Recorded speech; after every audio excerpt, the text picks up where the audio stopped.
नमस्कार दोस्तों। परीक्षा समाधान के इस ऑनलाइन मंच पर आपका स्वागत है। मैं राकेश सिंह आपको आरपीएससी और आरएसएम एसएसबी के सभी एग्ज़ाम्स के टॉपिक्स की क्लासेस इन वीडियो के माध्यम से उपलब्ध करा रहा हूँ। अभी की ये सीरीज़ पॉलिटी से संबंधित है और आज का टॉपिक राज्यपाल रहेगा। राजस्थान की राज्य व्यवस्था से संबंधित पहला टॉपिक राज्य सरकार है, जिसका उल्लेख संविधान के भाग 6 के अंदर कर रखा है, आर्टिकल 152 से 237 तक। राज्य सरकार के 3 भाग होते हैं: कार्यपालिका, व्यवस्थापिका और न्यायपालिका।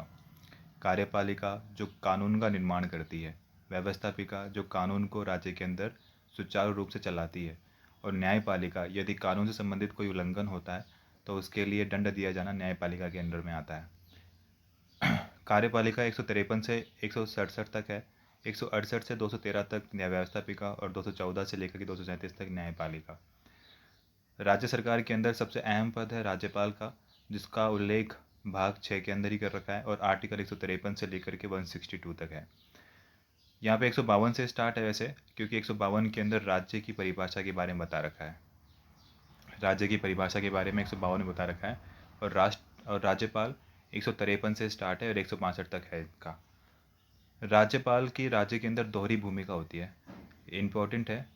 दोहरी भूमिका किस प्रकार से कि राज्य कार्यपालिका का संवैधानिक प्रमुख भी होता है, साथ ही साथ केंद्र सरकार का प्रतिनिधि भी होता है।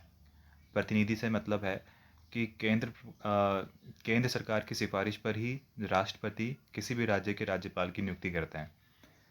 विधानमंडल का अभिन्न अंग होता है। जो राज्यपाल है वो विधानमंडल का अभिन्न अंग होगा, क्योंकि विधानमंडल 3 पार्ट होते हैं विधानमंडल के: विधानसभा, विधान परिषद और राज्यपाल। इसका उल्लेख संविधान के आर्टिकल 168 में कर रखा है। इसी तरीके से राष्ट्रपति भी संसद का अभिन्न अंग होता है, क्योंकि संसद के भी 3 भाग होते हैं: लोकसभा, राज्यसभा और राष्ट्रपति। इनका जो आर्टिकल 79 के अंदर इसका उल्लेख कर रखा है। ये राज्यपाल के आर्टिकल्स को याद करने के लिए ट्रिक है, जिसमें एक चीज़ तो रेफन है यहाँ पे रा का मतलब, जैसे राष्ट्र निकायों की शर्तें शपथ है, रा का मतलब हो जाएगा राज्यपाल का पद, से राज्यपाल की शक्तियाँ, नी से राज्यपाल की नियुक्ति, यहाँ से कार्यकाल, योग्यता, शर्तें और शपथ। यानी 153 के अंदर राज्यपाल का पद, 154 में राज्यपाल की शक्तियाँ, 155 में नियुक्ति, 156 में कार्यकाल, 157 में योग्यता, 158 के अंदर शर्तें और 159 के अंदर शपथ, 160 के अंदर कर्तव्यों का पालन, 161 में समाधान की शक्ति। राष्ट्रपति को समाधान की शक्ति 72 में दे रखी है और राज्यपाल को 161 के अंदर दे रखी है। 162 में कर्तव्यों का विस्तार, 163 में मंत्रिपरिषद और 164 के अंदर मुख्यमंत्री के बारे में बताया गया है। अब इन सभी आर्टिकल्स के बारे में विस्तार से चर्चा करेंगे, जिसमें आर्टिकल 153 है। इसमें कहा गया है कि प्रत्येक राज्य के अंदर एक राज्यपाल होगा। लेकिन जब 7वां संविधान संशोधन 1956 में ये प्रावधान कर दिया गया था कि 2 या 2 से अधिक राज्यों के अंदर एक राज्यपाल हो सकता है। ये एक इम्पॉर्टेंट चीज़ है कि 2 या 2 से अधिक राज्यों के अंदर एक राज्यपाल हो सकता है। अब 7वें संविधान संशोधन 1956 के तहत क्या क्या प्रावधान किए गए और उसको इन लाइन्स में लिखा है। जैसे कि 2 या 2 से अधिक राज्यों के अंदर एक राज्यपाल हो सकता है। पहली लाइन, राज्यों की श्रेणी समाप्त कर दी गई थी। राज्यों के अंदर उस टाइम देश में 3 श्रेणी बनाई गई थी। एक जो राज्य, ए के अंदर राज्य हुआ करते थे जिनका निर्माण ब्रिटिशर्स के टाइम पर हो गया था, और बी में देसी रियासतें आया करती थी, और सी के अंदर चीफ कमिश्नरी प्रदेश, जिसके अंदर अजमेर, मेरवाड़ा, दिल्ली, बलूचिस्तान ये रखे गए थे। और लोकसभा की सीट को 500 से 525 में बढ़ा दिया गया था, और राज प्रमुख के पद को समाप्त करके राज्यपाल का पद बना दिया गया था। अब इसमें इंपॉर्टेंट फैक्ट है ये कि राजस्थान के अंदर पहला राज्य प्रमुख जो थे वो 30 मार्च 1949 को सवाई मानसिंह सेकंड बनाए गए थे। राजस्थान के अंदर पहले राज्यपाल गुरमुख निहाल सिंह थे, जिनकी नियुक्ति का राजपत्र आदेश यानी नोटिफिकेशन जो था वो 25 अक्टूबर 1956 के दिन लागू कर दिया गया था। लेकिन इन्होंने कार्यभार या पद ग्रहण किया था 1 नवंबर 1956 से। ठीक है। अब नेक्स्ट है आर्टिकल 154, जिसमें बताया गया है राज्यपाल की शक्तियों के बारे में। राज्यपाल कार्यपालिका का संवैधानिक प्रमुख है, तो यानी एक प्रकार की शक्ति है इसकी। राज्यपाल अपनी पावर्स का प्रयोग स्वयं और अधीनस्थ अधिकारियों के माध्यम से करता है। यहाँ पे अधीनस्थ अधिकारी का मतलब है सीएम और मंत्रिपरिषद। ठीक है। शक्तियों के प्रकार राज्यपाल में 5 प्रकार की शक्तियाँ होती है। एक तो विधायी शक्ति है, न्यायिक शक्ति, कार्यपालिका शक्ति, वित्तीय शक्ति और संवैधानिक स्वय विवेक की शक्ति। विधायी शक्ति जिसमें है पहला टॉपिक मतलब पहला आर्टिकल है आर्टिकल नंबर 213, जिसमें अध्यादेश जारी करने की शक्ति होती है। ये अध्यादेश अभी से रिलेटेड अपन आगे पढ़ेंगे, लेकिन इसके बारे में थोड़ा सा बता देता हूँ मैं कि अध्यादेश जब विधानमंडल या विधानसभा सत्र में नहीं होती और अगर किसी कानून की ज़रूरत होती है तो अध्यादेश जारी करके उस किसी एक कानून को राज्यपाल जो है वो राज्य के अंदर लागू करते हैं। इस अध्यादेश की जो अवधि होती है वो 6 मंथ और प्लस 6 सप्ताह, मतलब 6 महीने और 6 सप्ताह की उसकी अवधि होती है। उसके बाद में अगर उसे विधानसभा में जैसे कि साधारण जो विधेयक है जिस तरीके से पारित करते हैं, अगर उस हिसाब से पारित कर दिया तब तो वह कानून बन जाता है, और अगर नहीं करते तो वह अध्यादेश समाप्त हो जाता है। इस तरीके से विधि बनाना आर्टिकल 200 में, और वीटो पावर भी होती है राज्यपाल के पास में आर्टिकल नंबर 200 में। न्यायिक शक्ति है मतलब समाधान की शक्ति है, समाधान की शक्ति 161 के अंदर। कार्यपालिका शक्ति होती है, वित्तीय शक्ति होती है, यानी वित्त आयोग का गठन करना। ये इंपॉर्टेंट है क्योंकि वित्त आयोग जो वित्त शक्ति है, जो मतलब हर 5 साल में जो वित्त आयोग बनता है उसका गठन राज्यपाल के द्वारा किया जाता है। संवैधानिक स्वय विवेक की शक्ति का मतलब है कि राज्यपाल, ये केवल राज्यपाल के अंदर ही होती है, राष्ट्रपति में भी नहीं होती। और आर्टिकल 163 का दूसरा पार्ट जो है उसमें इसका उल्लेख कर रखा है, केवल राज्यपाल को होती है ये शक्ति। आर्टिकल 155 जिसमें राज्यपाल की नियुक्ति के बारे में बताया गया है। राज्यपाल की नियुक्ति राष्ट्रपति के द्वारा की जाती है केंद्रीय मंत्रिपरिषद की सलाह पर, जिसका प्रावधान कनाडा से लिया गया है। केंद्र राज्य संबंधों एवं राज्यपाल की नियुक्ति से संबंधित आयोग, इसके 3 आयोग हैं। एक तो राजमन्नार आयोग है, सरकारी आयोग है और पुंछी आयोग है। इन सभी आयोगों के सदस्यों की संख्या याद रखना बहुत इंपॉर्टेंट है कि राजमन्नार आयोग के अंदर 3 सदस्य थे, सरकारी आयोग के अंदर भी 3 सदस्य और पुंछी आयोग के अंदर 4 सदस्य। सभी में एक एक अध्यक्ष हैं। इनका गठन याद रखना है कि राजमन्नार आयोग 69 के अंदर बना था, सरकारी आयोग 83 में 1983 में बना था और पुंछी आयोग 2007 के अंदर बना।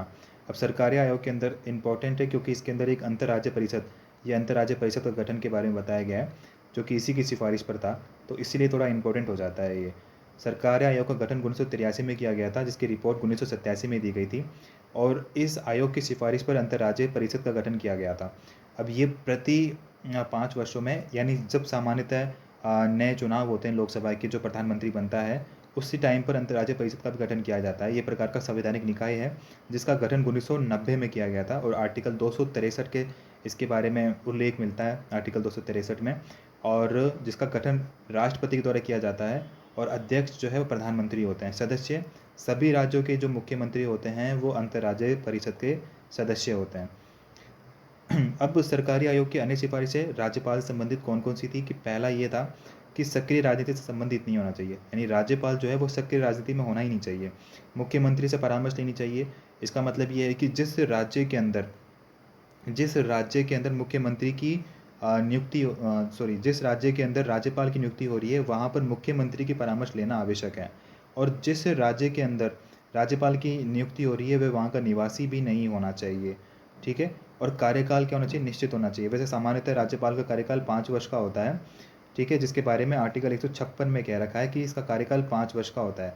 और वैसे ये तब तक पद पर बने रहते हैं जब तक कि उसका कोई नया उत्तराधिकारी या फिर नया राज्यपाल पद पर ना आ जाए, तब तक ये पद पर बने रहते हैं। अब राज्यपाल तथा राष्ट्रपति के बीच में क्या क्या संबंध है, तो ये जैसे कि मैंने एक साथ ही लिख दिया है इसके अंदर कि नियुक्ति, त्यागपत्र हटाना और ट्रांसफ़र सब राष्ट्रपति के द्वारा ही किए जाते हैं। यानी राज्यपाल की नियुक्ति भी करता है राष्ट्रपति, और राज्यपाल अपना त्यागपत्र राष्ट्रपति को ही देते हैं, और राष्ट्रपति के द्वारा ही राज्यपाल को हटाया जाता है, और राष्ट्रपति के द्वारा ही राज्यपाल का ट्रांसफ़र एक राज्य से दूसरे राज्य में किया जाता है। इसलिए हम कह सकते हैं कि राज्यपाल जो है वो राष्ट्रपति के प्रसाद प्रयत्न पद पर बना रहता है। पद खाली होने पर हाईकोर्ट का जो मुख्य न्यायाधीश होता है वह कार्यवाहक राज्यपाल के रूप में नियुक्त होता है, ठीक है। अब आर्टिकल 157 पद हेतु योग्यता, यानी क्या क्या एबिलिटी राज्यपाल के पद के लिए होनी चाहिए, वो 157 के अंदर है, आर्टिकल नंबर 157 में। इसमें 2 ही योग्यता है, इंपॉर्टेंट है कि इसमें केवल कितनी योग्यता है, 2 ही योग्यता है। पहला तो वह भारत का नागरिक होना चाहिए, दूसरा उसकी एज जो है वो न्यूनतम 35 वर्ष तो होनी अनिवार्य है, ठीक है। अब आर्टिकल 158 पद की सेवा शर्तें। अब शर्तें हैं किसमें क्या क्या है कि पहली शर्त है कि वह लाभ के पद पर नहीं होना चाहिए। दूसरी शर्त, संसद या विधानमंडल का सदस्य भी नहीं होना चाहिए, क्योंकि अगर होगा तो सक्रिय राजनीति में होगा, और इसकी पहले से ही सरकारी आयोग ने ये सिफारिश की थी कि वो सक्रिय आयोग में होना ही नहीं चाहिए, ठीक है, तो वो सदस्य नहीं हो सकता संसद और विधानमंडल का। अब वेतन वेतन का निर्धारण संसद करती है, ये इंपॉर्टेंट है कि वेतन का निर्धारण कौन करती है, संसद करती है। अभी वर्तमान में 3,50,000 रुपये मिलते हैं जो कि टैक्स फ्री होते हैं, और वेतन राज्य की संचित निधि से मिलता है, लेकिन पेंशन जो होती है वो भारत की संचित निधि से दी जाती है। ठीक है, यदि कोई राज्यपाल 2 या 2 से अधिक राज्यों में एक एक ही है, जैसे कि अगर कोई राज्यपाल 2 या 2 से अधिक राज्यों के अंदर नियुक्त है ना, तो इसके वेतन भत्तों का निर्धारण राष्ट्रपति करता है, ना कि संसद करती है। वैसे वेतन का निर्धारण संसद करती है, लेकिन यदि 2 या 2 से अधिक राज्यों के अंदर एक साथ अगर एक ही है राज्यपाल, तो उसके वेतन भत्तों का निर्धारण राष्ट्रपति ही करेगा। ये इंपॉर्टेंट फैक्ट है। उसके अलावा वेतन भत्तों का उल्लेख जो है वो अनुसूची इसके अंदर 2 के अंदर दे रखा है। राज्यपाल के वेतन भत्ते जो भी मिलेंगे उसका उल्लेख है अनुसूची 2 में। अब आर्टिकल 159 क्या कहता है कि राज्यपाल को शपथ कौन दिलाता है। तो राज्यपाल को शपथ जो है वो उस राज्य का हाईकोर्ट जो होगा उसका मुख्य न्यायाधीश, राज्य का जो मुख्य न्यायाधीश होता है वह राज्यपाल को शपथ दिलाता है। राज्यपाल संविधान की रक्षा, अब राज्यपाल किस चीज़ की शपथ लेता है, तो वह संविधान की रक्षा की और जनता के कल्याण की शपथ लेता है। संविधान की रक्षा और जनता के कल्याण की शपथ लेता है। अब इसमें एक इम्पॉर्टेंट फैक्टर है कि राज्यपाल की शपथ का जो प्रारूप है वह अनुसूची 03 में नहीं मिलता, क्योंकि शपथ का उल्लेख तो इसी में मिल गया आर्टिकल 159 के अंदर, तो अनुसूची 3 के अंदर नहीं मिलेगा। ठीक है, अब आर्टिकल 160 कुछ जो आकस्मिकताएं होती है उसमें राज्यपाल की कर्तव्यों का निर्वहन किस प्रकार से करेगा, तो वो आर्टिकल 160 के अंदर बताया गया है।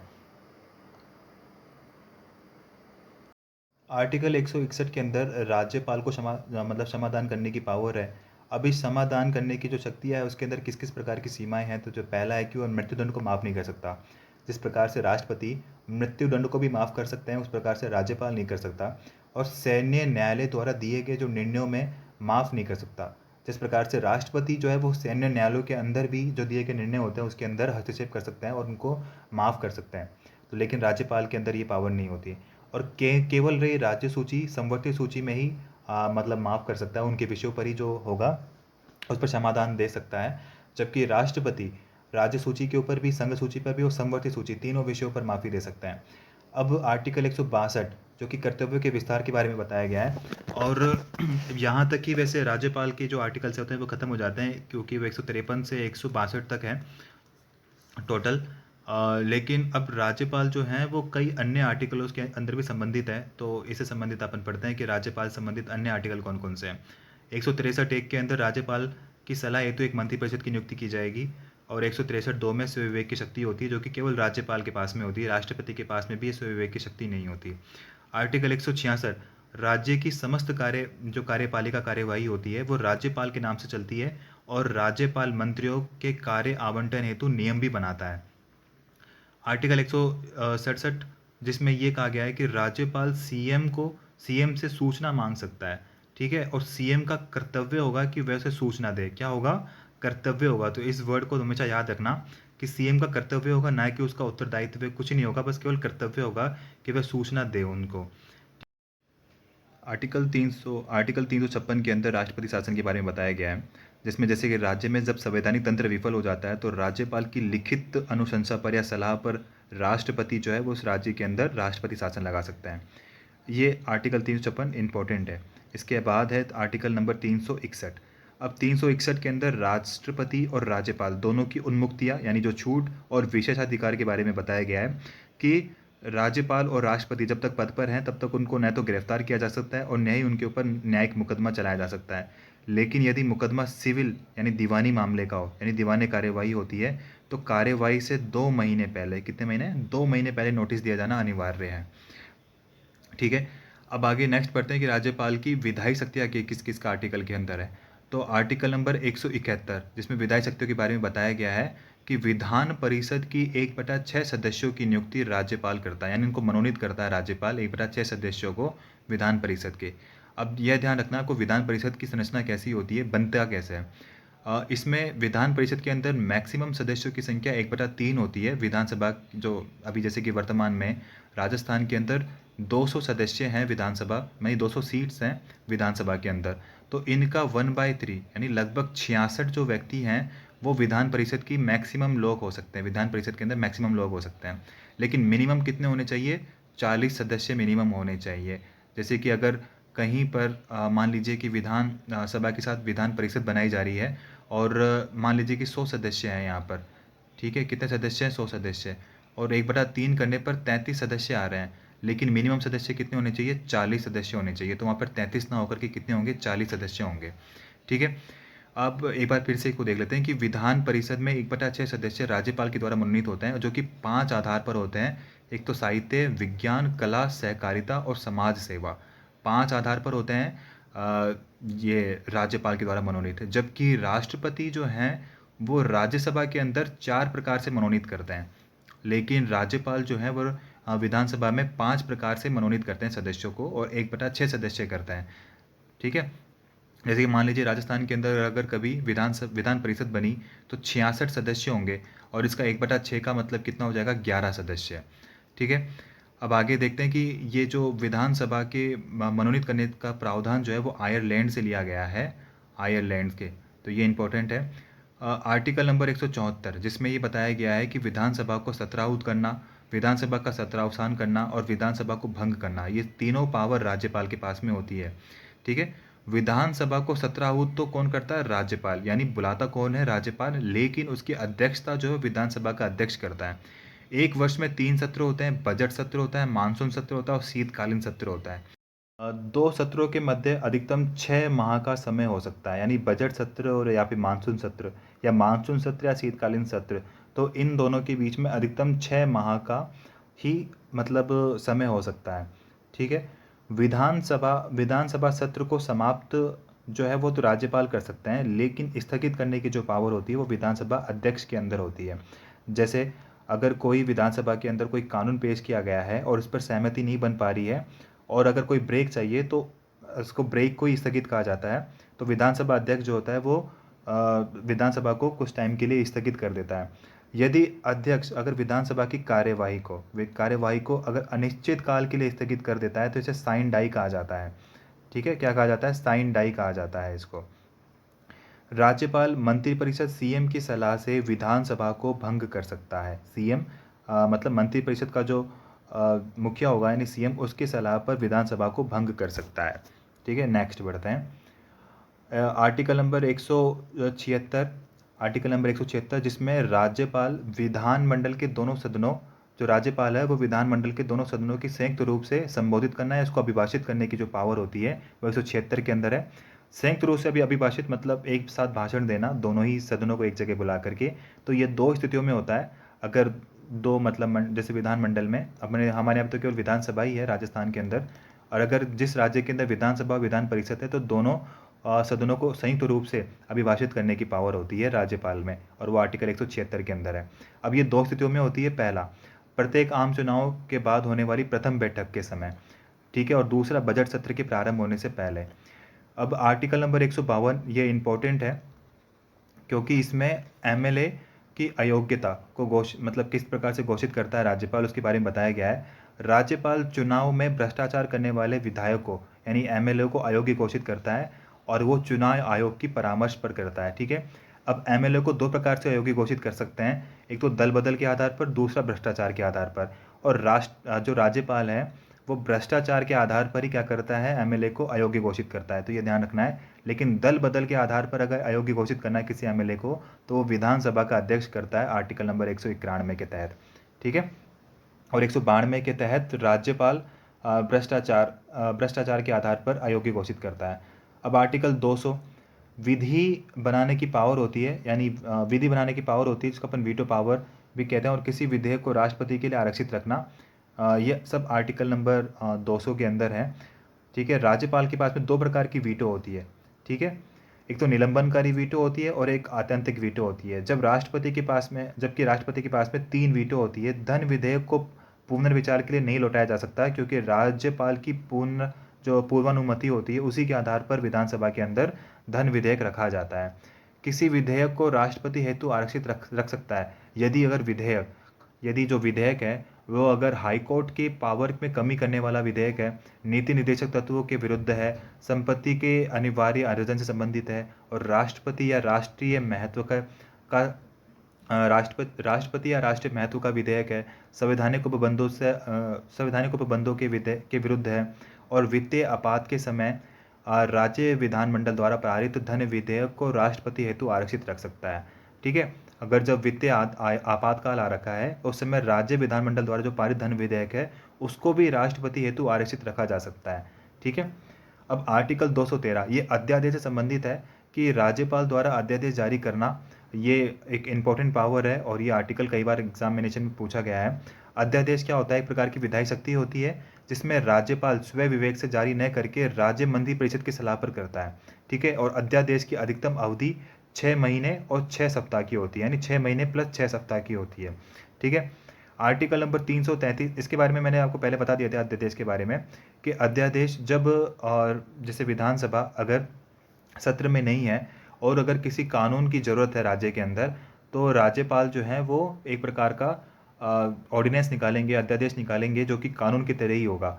और अगर इसका समय अवधि होने के बावजूद मतलब अगर इसको विधानसभा से जैसे साधारण विधेयक जिस प्रकार से पारित किया जाता है अगर इस प्रकार से पारित नहीं होता है तो यह विधेयक अपने आप ही या फिर यह अध्यादेश अपने आप ही समाप्त हो जाता है। ठीक है, अब आर्टिकल नंबर 333 के अंदर क्या कहा गया है कि राज्यपाल विधानसभा में एक एंग्लो इंडियंस को मनोनीत करता है, लेकिन 114 जब भी संविधान संशोधन हुआ था 2019 में तब इसे समाप्त कर दिया गया था। देखो, आर्टिकल नंबर 333 राज्यपाल के द्वारा एक एंग्लो मतलब 1 एंग्लो इंडियन और 331 में राष्ट्रपति के द्वारा 2 एंग्लो इंडियंस की नियुक्ति होती थी। अब दोनों ही आर्टिकल्स को समाप्त कर दिया गया है। राज्यपाल की न्यायिक शक्तियों के बारे में अब आर्टिकल 233 के अंदर इसमें कहा गया है कि जिला और सत्र न्यायालय जो अधीनस्थ न्यायालय होते हैं हाई कोर्ट के, तो जिला और सत्र न्यायालयों के न्यायाधीशों की नियुक्ति राज्यपाल द्वारा की जाती है और हाई कोर्ट के मुख्य न्यायाधीश के परामर्श पर की जाती है। वैसे ध्यान रखना है कि हाई कोर्ट के जो न्यायाधीश और मुख्य न्यायाधीश होते हैं उसकी नियुक्ति तो राष्ट्रपति करते हैं, लेकिन इनके जो सत्र न्यायालय या फिर जो इनके सत्र न्यायालय पे जो अधीनस्थ न्यायालय होते हैं उनके न्यायाधीशों की नियुक्ति राज्यपाल के द्वारा की जाती है, वो भी हाई कोर्ट के मुख्य न्यायाधीश के परामर्श पर। ठीक है, आर्टिकल नंबर 234 जिसमें RJS यानी राजस्थान न्यायिक अधिकारी की नियुक्ति भी राज्यपाल के द्वारा की जाती है। ठीक है, आर्टिकल 161 में आपने पढ़ ही लिया था कि समाधान की पावर होती है इसके अंदर। और वित्तीय शक्तियाँ, आर्टिकल 202 राज्य का बजट जिसे अपन वार्षिक वित्तीय विवरण कहते हैं और प्रत्येक वर्ष वित्त मंत्री के माध्यम से पेश करना, राजस्थान में तो वित्त मंत्री अशोक गहलोत जी हैं, उन्हीं के माध्यम से जो है राज्य का बजट पेश होता है। तो बजट पेश करवाना राज्यपाल की एक वित्तीय शक्ति है। ठीक है, अब आर्टिकल 198 जिसमें राज्यपाल की पूर्वानुमति से धन विधेयक को विधानसभा में रखा जाता है। राज्यपाल प्रत्येक 5 वर्ष के बाद में राज्य वित्त आयोग का गठन करता है। राज्यपाल प्रत्येक 5 वर्ष के बाद में राज्य वित्त आयोग का गठन करता है। पंचायती राज के आधार पर तो 243I और नगर पालिका का जो वित्त आयोग होगा वो 243Y के अंदर होगा। ठीक है, अब राज्यपाल की कार्यपालिका शक्तियाँ कौन कौन सी है कि नियुक्ति करना और राष्ट्रपति शासन, ये इसकी कार्यपालिका शक्ति है। ठीक है, और राज्यपाल निम्न की नियुक्ति करता है, जैसे कि CM की नियुक्ति करता है आर्टिकल 164 के तहत, मंत्रिपरिषद की भी नियुक्ति करता है आर्टिकल 164 के तहत, महाधिवक्ता की नियुक्ति करता है 165 के तहत, RPSC के सदस्य या अन्य सदस्य की नियुक्ति 316 के तहत करता है। राज्य चुनाव आयोग जैसे कि 243 के और 243 ZA, जैसे कि पंचायती राज के अंदर चुनाव आयोग जो होगा वो 243 के आधार पर और 243 ZA नगर पालिका के चुनाव के आधार पर। तो इनके जो आयोग के सदस्यों की नियुक्ति होती है वो भी राज्यपाल के द्वारा की जाती है। राज्य वित्त आयोग के जो अध्यक्ष हैं उनकी नियुक्ति भी या सदस्यों की नियुक्ति भी 243I के तहत और 243Y के तहत राज्यपाल ही करता है। और जिला न्यायालय अधीनस्थ न्यायालय के न्यायाधीशों की नियुक्ति करता है। इसी तरीके से राज्य के सरकारी जो विश्वविद्यालय के कुलपतियों की नियुक्ति भी कौन करता है? राज्यपाल ही करता है। और खुद क्या होता है? कुलाधिपति होता है। लोकायुक्त की नियुक्ति करता है, राज्य सूचना आयोग की नियुक्ति करता है, वह सदस्यों की नियुक्ति करता है, राज्य मानवाधिकार आयोग के सदस्य व अध्यक्ष की नियुक्ति करता है और राज्य बाल अधिकार संरक्षण आयोग के अध्यक्ष और सदस्यों की नियुक्ति करता है। इसी प्रकार CM, मंत्रिपरिषद, महाधिवक्ता और इनको राज्यपाल नियुक्त करता है और हटाता भी राज्यपाल है। और तो राज्यपाल के प्रसाद परितनी ये पद पर बने रहते हैं। राज्यपाल रेड क्रॉस सोसाइटी जो और पश्चिमी क्षेत्र सांस्कृतिक केंद्र का भी अध्यक्ष होता है। ये राज्य के सैनिक बोर्ड जैसे राजस्थान में है, राज्य का सैनिक बोर्ड जो राजस्थान के अंदर उसका भी अध्यक्ष होता है। और समामेलित जो निधि का प्रबंधन मतलब समामेलित निधि की प्रबंधन समिति का भी अध्यक्ष यही होता है। राजस्थान स्काउट और गाइड का भी संरक्षक होता है। आर्टिकल से संबंधित जितने भी फैक्ट्स थे वो तो अपन ने सबने कंप्लीट कर लिए हैं। अब ये जो क्वेश्चन है ये कई बार मतलब राजस्थान के राज्यपाल संबंधित फैक्चुअल क्वेश्चन जो है वो कई बार आरपीएससी के द्वारा या फिर आरएसएम एसएसबी के द्वारा उठा लिए जाते हैं ये। तो बस केवल इनको अपन रटना ही है केवल। जैसे कि 30 मार्च 1949 को महाराजा सवाई मानसिंह सेकंड को राज प्रमुख बना दिया गया था और 25 अक्टूबर 1956 तक इनका पद था। और फिर गुरमुख निहाल सिंह को राज्यपाल के पद की नियुक्ति के लिए जो मतलब जो नोटिफिकेशन था वो तो 25 अक्टूबर 1956 को जारी कर दिया गया था और 1 नवंबर 1956 से इनको कार्यभार संभला दिया गया था। ठीक है, अब ये से याद कर लेते हैं कि कौन कौन से राज्यपाल थे। राजस्थान के अंदर सरदार गुरमुख निहाल सिंह जो थे वो 1956 से लेकर 1965 तक सबसे लंबा कार्यकाल रहा था इनका। डॉक्टर संपूर्णानंद जी 1965 से लेकर 1967 तक, और ये डूंगर महाविद्यालय जो था बीकानेर के अंदर उसके प्राचार्य भी रह चुके थे। और राज्य में पहली बार राष्ट्रपति शासन इन्हीं के समय पर लगा था 1967 के अंदर, और यूपी के सीएम भी रह चुके थे ये। सरदार श्री हुकुम सिंह 1967 से लेकर 1972 तक, और ये सेकंड जो लोकसभा के उपाध्यक्ष रह चुके थे, और थर्ड जो लोकसभा थी उसके अंदर ये अध्यक्ष थे डॉक्टर हुकुम सिंह जी। फिर जोगिंदर सिंह जी थे 1972 से 1977 तक। रघुकुल तिलक जी थे 1977 से 1981 तक आरपीएससी के सदस्य रह चुके हैं, और इनके काल में 2 बार राष्ट्रपति शासन लगा था, 77 में और 1980 के अंदर। ये कई बार क्वेश्चन उठा रखा है कि आरपीएससी के सदस्य कौन थे। तो रघुकुल तिलक साहब थे 1977 से 1981 तक। Air chief marshal OP Mehra साहब 1982 से लेकर 1985 तक, और ये चीफ ऑफ एयर स्टाफ थे। परम विशिष्ट सेवा पदक और पद्म विभूषण प्राप्त है इनको। और ये हिंदुस्तान एरोनॉटिक, ये जब अपन अभी एमसीक्यूज करेंगे तब अपन देखेंगे ये क्वेश्चन है उसके अंदर कि हिंदुस्तान एरोनॉटिक्स अध्यक्ष भी रह चुके हैं। ये हिंदुस्तान एरोनॉटिक्स के अध्यक्ष भी रह चुके हैं। और श्री वसंत राव पाटिल जी है 1985 लेकर 1987 तक 4 बार महाराष्ट्र के सीएम रहे थे लगातार, और राष्ट्रीय सहकारी चीनी मिल के भी अध्यक्ष रह चुके हैं ये। फिर श्री सुखदेव प्रसाद जी थे भारतीय खेल परिषद के अध्यक्ष। फिर प्रोफेसर देवी प्रसाद चट्टोपाध्याय जी, फिर डॉक्टर एम चन्ना रेड्डी, और आंध्र प्रदेश के सीएम थे, और इनके समय पर 4थी बार राष्ट्रपति शासन लगा था। फिर बालीराम भगत जी थे जो कि केंद्रीय विदेश मंत्री भी और लोकसभा अध्यक्ष भी। तो देखिए लोकसभा अध्यक्ष तो श्री बालीराम भगत जी हैं, और दूसरे कौन से हैं? सरदार श्री हुकुम सिंह जी, सरदार श्री हुकुम सिंह। अब आगे नेक्स्ट राज्यपाल सरदार दरबारा सिंह 1 मई 1998 को राज्यपाल बने थे, और 23 मई 1998 तक राज्यपाल के पद पर रहे थे ये। तो उसके बाद में इनका निधन हो गया, और सबसे कम मतलब पद पर रहते हुए निधन हो गया था, और सबसे कम समय का जो कार्यकाल है वो सरदार दरबारा सिंह जी का ही है। आगे न्यायमूर्ति अंशुमान सिंह जी 1994 से 1997 तक 4 बार, कितनी बार? 4 बार कार्यवाहक राज्यपाल थे ये, और 1999 में राज्यपाल बने थे। और ये इलाहाबाद हाई कोर्ट और राजस्थान हाई कोर्ट के भी न्यायाधीश रह चुके थे उस समय, और राजस्थान राज्य विधिक सेवा अधिकरण के कार्यकारी अध्यक्ष भी रह चुके थे। ये इंपॉर्टेंट है ये वाला कि राजस्थान राज्य विधि सेवा अधिकरण के जो कार्यकारी अध्यक्ष थे ये न्यायमूर्ति श्री अंशुमान सिंह जी थे। ठीक है, आगे है निर्मल चंद्र जैन जी 2003 में राज्य के राज्यपाल रहते हुए इनका निधन हो गया था, और 11वें वित्त आयोग के ये सदस्य भी थे। इसलिए इंपॉर्टेंट है कि 11वें वित्त आयोग के सदस्य रह चुके थे, केंद्रीय जो वित्त आयोग था उसमें। श्रीमती प्रतिभा पाटिल राज्य की पहली महिला राज्यपाल, और राज्यसभा के उपसभापति भी थी, और भारत की राष्ट्रपति भी थी, और भारत की पहली महिला राष्ट्रपति भी 2007 से लेकर 2012 तक रही थी ये। फिर श्री शैलेंद्र कुमार सिंह जी भारत के विदेश सचिव के पद पर भी कार्य किया था, और 2009 में राज्यपाल के पद पर रहते हुए इनका निधन हो गया था। फिर इनके बाद है श्रीमती प्रभा राव, हिमाचल प्रदेश की राज्यपाल थी, और राज्यपाल के मतलब राजस्थान के राज्यपाल का अतिरिक्त प्रभार दिया गया था, और पद पर रहते हुए इनका निधन हो गया था 2010 के अंदर। श्रीमती मार्गरेट अल्वा जी 1992 में थी। साउथ कोरिया की राजधानी सियोल में महिलाओं पर होने वाली हिंसा के विरुद्ध बैठक में यह एस्केप की अध्यक्ष चुनी गई थी, इसलिए श्रीमती मार्गरेट अल्वा जी इंपॉर्टेंट है। आगे हैं कल्याण सिंह जी, यूपी में 2 बार सीएम रह चुके हैं, और इनके कार्यकाल में ही बाबरी जो मस्जिद है उनका विध्वंस कर दिया गया था, उसको विध्वंस कर दिया गया था। और 1967 से 2002 तक यूपी में 11 विधानसभा चुनाव के अंदर मतलब 10 बार है ना ये निर्वाचित हुए थे। ठीक है, कल्याण सिंह जी राजस्थान के एकमात्र ऐसे राज्यपाल जिन्होंने अन्य राज्य के राज्यपाल का अतिरिक्त प्रभार भी संभाला था, यानी हिमाचल प्रदेश का भी अतिरिक्त प्रभार संभाला था इन्होंने। ये एकमात्र राज्यपाल है इस तरीके से। Kalraj Mishra MSME cabinet minister भी रह चुके हैं, मतलब कैबिनेट मिनिस्टर रह चुके हैं एमएसएमई डिपार्टमेंट के। इनकी पुस्तकें हैं ये कई बार पूछी जाती है, जैसे कि न्यायिक जवाबदेही, हिंदुत्व एक जीवन शैली, और भारत की उद्यमिता, ये कलराज मिश्र साहब की पुस्तकें हैं। और 2009 से लेकर अब तक कलराज मिश्र जो हैं वो राजस्थान के राज्यपाल हैं। आगे इसके अलावा जो नेक्स्ट फैक्ट्स हैं, ये भी कई बार क्वेश्चन सीधे इन्हीं फैक्ट्स में से उठा लेते हैं, जैसे कि जैसे सबसे कम कार्यकाल सरदार दरबारा सिंह का रहा था, केवल 23 दिन का। सबसे ज़्यादा कार्यकाल गुरुमुख निहाल सिंह जी का था, लगभग 6 साल का। दो राज्यपाल जिन्होंने पद पर इस्तीफा दे दिया था, एक तो मदन लाल खुराना और प्रतिभा पाटिल। प्रतिभा पाटिल जी राष्ट्रपति के चुनाव के लिए इन्होंने पद से इस्तीफा दे दिया था। 3 महिला राज्यपाल थी प्रतिभा पाटिल थी, प्रभा राव और मार्गरेट हलवा, 3 महिला राज्यपाल थी। राजस्थान के अंदर जो राम नाईक, राजस्थान मतलब जैसे कि अगस्त 2014 से सितंबर 2014 का राजस्थान का अतिरिक्त प्रभार था। राम नाईक साहब वैसे तो यूपी के राज्यपाल थे, लेकिन राज्य में जैसे प्रोटोकॉल की वर्तमान व्यवस्था का संशोधन किया था इन्होंने।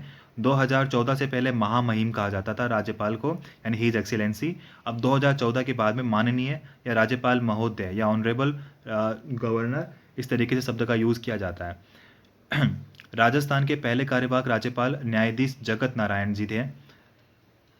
ठीक है, राजस्थान के 2 बार कार्यवाहक राज्यपाल जो बाद में सुप्रीम कोर्ट के मुख्य न्यायाधीश बने, तो वो JS वर्मा। ठीक है, राजस्थान के कार्यवाहक राज्यपाल जो कि यूपीएससी के सदस्य रह चुके हैं, वह डॉक्टर स्वरूप सिंह जी। और पद पर रहते हुए 4 राज्यपाल जो है उनका निधन हो गया था। पहले थे दरबारा सिंह जी, निर्बल चंद्र जैन, शैलेंद्र कुमार सिंह जी और प्रभा राव। राष्ट्रपति शासन डॉक्टर सर्वपूर्णानंद मतलब राष्ट्रपति शासन जो है वो वैसे तो मतलब 7 राज्यपाल जो थे वो कार्यकाल में आ चुके थे, जैसे डॉक्टर सर्वपूर्णानंद सिंह से लेकर के सरदार हुकुम सिंह जी। 1967 के अंदर अस्पष्ट बहुमत की वजह से राष्ट्रपति शासन लगा था राजस्थान में। राष्ट्रपति शासन राजस्थान में 4 बार लगा था। ईयर भी याद रखेंगे तो तभी भी कई बार क्वेश्चन इस ईयर में से पूछ लेते हैं, जैसे कि 1967 के अंदर पहला था, उसके अलावा फिर 77 के अंदर, फिर 80 के अंदर, और फिर 92 से लेकर के 93 तक 4 बार राजस्थान के अंदर राष्ट्रपति शासन रहा था। तो पहला डॉक्टर सर्वपूर्णानंद और डॉक्टर हुकुम सिंह जी के टाइम पर 1967 में अस्पष्ट बहुमत से, फिर वेदपाल त्यागी और रघुकुल तिलक के समय 1977 में केंद्रीय निर्देश से, फिर रघुकुल तिलक 1980 में केंद्रीय निर्देश से। अब ये भी इंपॉर्टेंट हो गया कि रघुकुल तिलक के समय 2 बार राष्ट्रपति शासन लगा था। और फिर M चन्ना रेड्डी और बालीराम भगत के टाइम पर 1992 से लेकर के 1993 तक लगभग 1 साल और सबसे लंबा राजस्थान के अंदर राष्ट्रपति शासन लगा था, जो कि अयोध्या कांड की वजह से था। वीडियो कैसी लगी कमेंट में ज़रूर बताना, और अगर अच्छी लगे तो लाइक ज़रूर करना और चैनल को सब्सक्राइब करना। धन्यवाद।